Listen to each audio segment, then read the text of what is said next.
Você já pensou nas histórias que as paredes de uma funerária poderiam guardar? Lugares onde a vida e a morte se cruzam parecem atrair o inexplicável. Imagine presenciar algo que desafia a lógica, onde o silêncio é rompido por sussurros que não deveriam existir.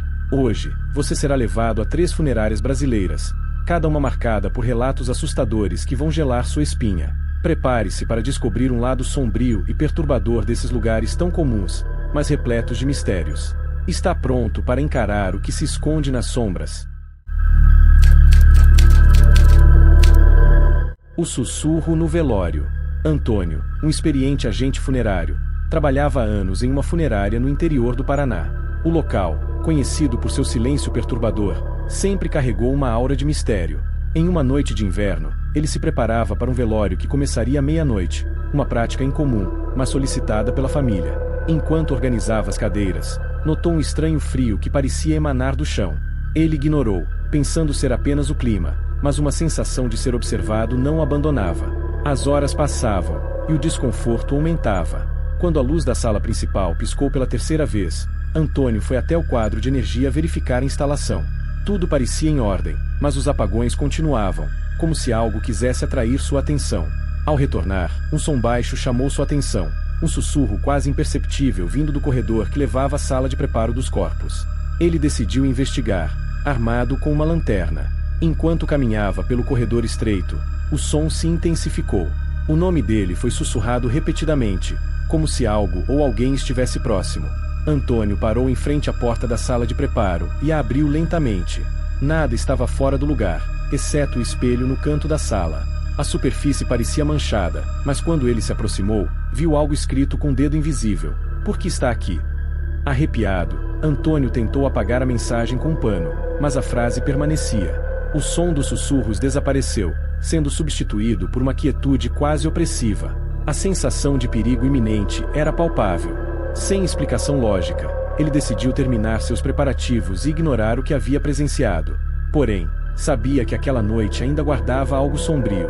Quando a família chegou para o velório, o ambiente carregava uma tensão inexplicável. As pessoas cochichavam sobre calafrios e sombras que pareciam se mover. Antônio fez o possível para tranquilizá-las, mas o medo era visível nos olhares. O velório prosseguiu, mas o verdadeiro terror começou quando todos se retiraram, deixando Antônio sozinho novamente. Após o término do velório, Antônio começou a arrumar o local. O silêncio era quase insuportável, quebrado apenas pelo som de seus próprios passos. De repente, um ruído metálico veio da sala onde o caixão estava. Ele correu para verificar, temendo que algo tivesse caído, mas encontrou o caixão intacto. O som, no entanto, parecia vir de dentro. O medo tomou conta, mas ele reuniu coragem para se aproximar. A tampa do caixão estava levemente deslocada, algo que não deveria acontecer. Antônio hesitou, mas decidiu verificar. Quando abriu a tampa, congelou ao ver o rosto do falecido. Antes sereno, agora estava contorcido em uma expressão de desespero, como se tivesse gritado momentos antes. Mais aterrorizante ainda foi quando os olhos do cadáver se abriram lentamente, encarando Antônio com um olhar vazio. Antônio recuou em pânico, tropeçando em uma cadeira e quase caindo. Enquanto tentava se recompor, ouviu o som de passos atrás de si. Ao se virar, viu a porta da sala de velório se fechar sozinha, com uma força que parecia ser guiada por algo invisível. O ambiente tornou-se pesado, e um cheiro forte de flores em decomposição tomou conta do ar. Antônio correu até a porta, mas a chave havia desaparecido. Preso, ele começou a ouvir risos baixos, quase infantis, vindos de diferentes cantos da sala. O som ecoava, criando uma atmosfera de puro terror. Ele gritou por ajuda, mas a voz que respondeu não era humana. "Você não deveria ter aberto", disse a voz, com um tom zombeteiro que o fez estremecer. Desesperado, ele buscou algo para se proteger. Lembrou-se de um crucifixo que guardava em sua mesa e correu até lá. Ao pegá-lo, sentiu uma leveza momentânea, como se o objeto fosse uma proteção. Mas a sensação não durou muito. As paredes começaram a vibrar, e um grito ensurdecedor ecoou pela funerária. Antônio percebeu que estava enfrentando algo muito além de sua compreensão. Com o crucifixo em mãos, Antônio se aproximou novamente do caixão, decidido a encerrar aquele pesadelo. Quando levantou o crucifixo, o vento soprou violentamente pela sala, apagando todas as luzes. No escuro, ele ouviu um último sussurro: "Não há escapatória." Tremendo, ele começou a rezar em voz alta, enquanto o som de passos e risos o cercava. De repente, a tampa do caixão se fechou com um estrondo. O vento cessou, e as luzes voltaram, embora fracas. Antônio olhou ao redor, mas não havia mais sinais de atividade sobrenatural. Ele destrancou a porta da sala, sem entender como a chave havia voltado para o quadro. Correu para fora, prometendo nunca mais entrar naquele lugar sozinho. No dia seguinte, contou o ocorrido ao padre local, que fez uma bênção na funerária. Contudo, Antônio nunca mais se sentiu seguro ali. Ele pediu demissão e mudou-se para outra cidade, deixando para trás um local que parecia abrigar mais do que simples corpos. Anos depois, a funerária foi demolida para dar lugar a um estacionamento. Moradores relataram ouvir gritos e risos durante as obras, mas nada foi oficialmente registrado. Para Antônio, aquilo foi um sinal de que o que ele enfrentou nunca havia realmente partido. Mesmo afastado, Antônio carregava consigo o peso daquela noite. Ele sabia que havia presenciado algo proibido e inexplicável, algo que desafiava todas as leis do mundo que conhecia. E, ao relembrar, sentia que talvez o sobrenatural tivesse marcado sua alma para sempre. O toque na escuridão. Na periferia de Recife, uma antiga funerária resistia ao tempo, com suas paredes de azulejos amarelados e um teto que rangia a cada brisa. Amanda, recém-contratada, estava animada com o emprego, mesmo que as histórias de assombrações lhe causassem certo desconforto. Colegas diziam que, à noite, os corredores ganhavam vida, com ruídos inexplicáveis e sombras que dançavam sem luz. Ela sempre desconsiderava as conversas, chamando-as de exagero ou superstição. Certa noite, Amanda foi escalada para o turno de encerramento, ficando sozinha após o último velório. O silêncio da madrugada parecia amplificar cada pequeno som, o gotejar de uma torneira, o rangido do teto, o eco dos seus passos. Ao revisar o salão principal, notou algo estranho. Uma das cadeiras, que estava alinhada, estava agora virada para a porta. Ela ajeitou, mas um calafrio percorreu sua espinha. Seguindo para a sala onde os corpos eram preparados, Amanda sentiu o ar mais frio do que o normal. Ligou o aquecedor, mas ele não respondia. Olhando em volta, percebeu que uma janela estava entreaberta. Ao tentar fechá-la, ouviu um ruído suave, como um dedo passando levemente sobre vidro. Era o espelho do armário ao lado. Aproximando-se, viu que parecia uma marca de mão surgir lentamente na superfície embaçada. Assustada, Amanda se afastou, tentando convencer a si mesma de que era apenas uma ilusão causada pelo cansaço. Mas, ao virar-se, sentiu algo passar por ela, um toque leve e gelado que a fez gritar. O medo começava a tomar conta, mas ela sabia que precisava terminar o trabalho. A noite estava apenas começando. De volta ao salão principal, Amanda decidiu ligar a televisão para abafar os ruídos que tanto a incomodavam. Enquanto ajustava o canal, a tela ficou estática, emitindo um chiado perturbador. De repente, uma imagem surgiu, um vulto parado em um corredor escuro. A cena parecia vir das câmeras de segurança, mas Amanda sabia que aquele corredor deveria estar vazio. Ela correu até a sala de monitores para verificar. O vulto, agora mais nítido, parecia estar parado diante da sala de preparo. Amanda prendeu a respiração ao notar que ele estava imóvel, mas de costas para a câmera. Seu instinto dizia para sair dali, mas a curiosidade a empurrou para frente. Quando chegou ao corredor, ele estava vazio, mas o ar estava tão gelado que parecia difícil de respirar. Ao retornar para a sala de monitores, o vulto havia desaparecido da tela, mas a sensação de ser observada permanecia. Uma nova imagem surgiu na televisão, a sala principal, onde uma das cadeiras agora estava ocupada. Amanda reconheceu imediatamente. Era o vulto, sentado como se esperasse por algo ou alguém. Ela começou a suar frio.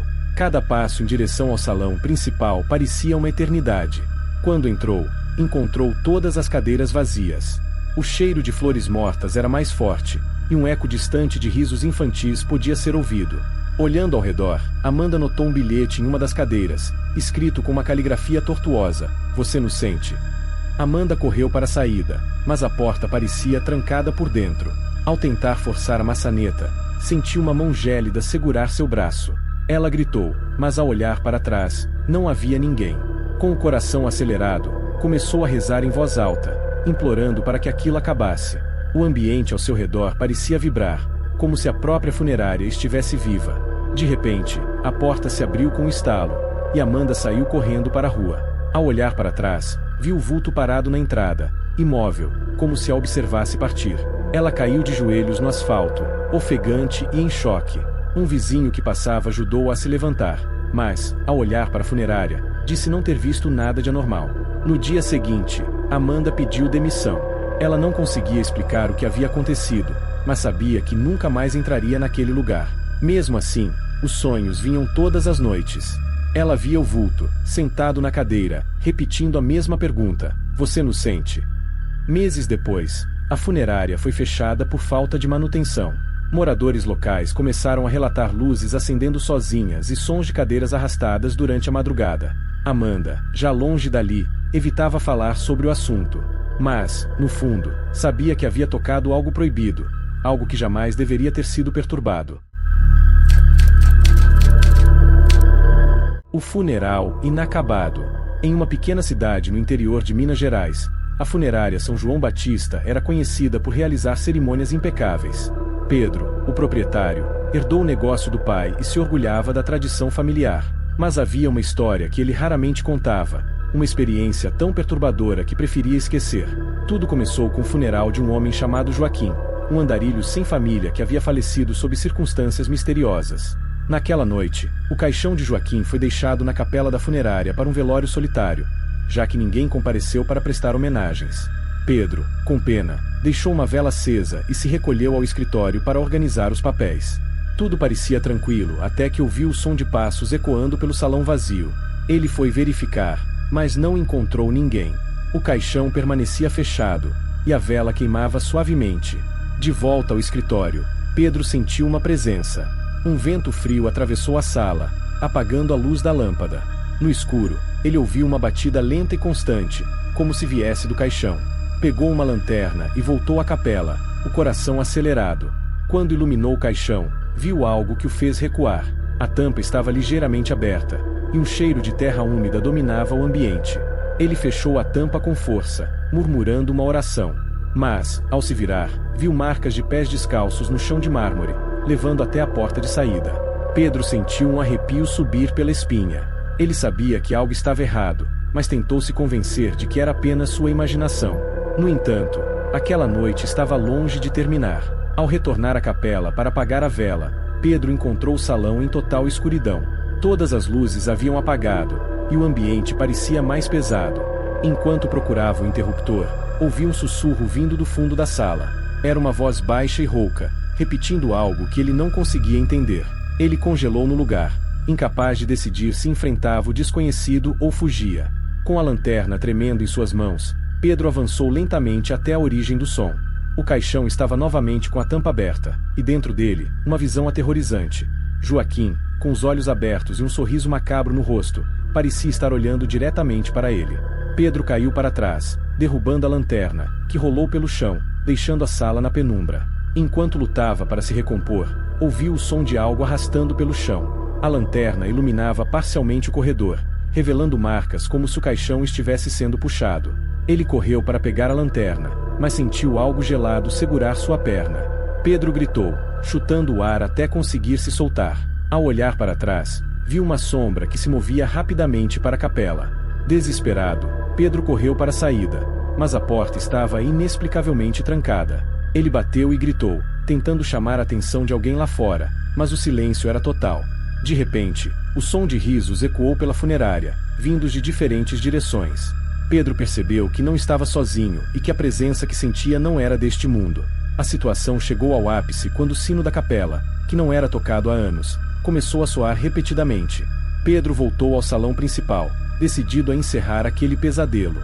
Ao chegar, encontrou o caixão vazio, mas o cheiro de terra e o rastro de marcas no chão indicavam que Joaquim havia saído. Ele seguiu as marcas, que terminavam no altar, onde algo parecia aguardá-lo.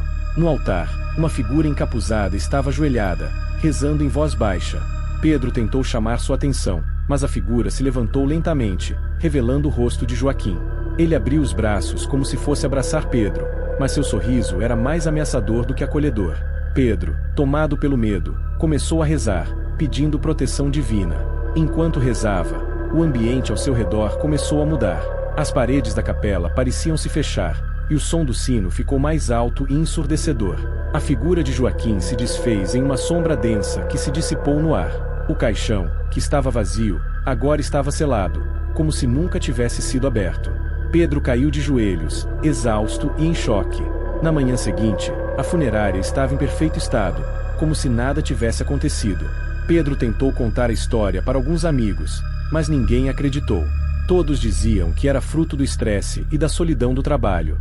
Mas ele sabia a verdade. O espírito de Joaquim havia se manifestado, trazendo consigo algo sombrio e inexplicável.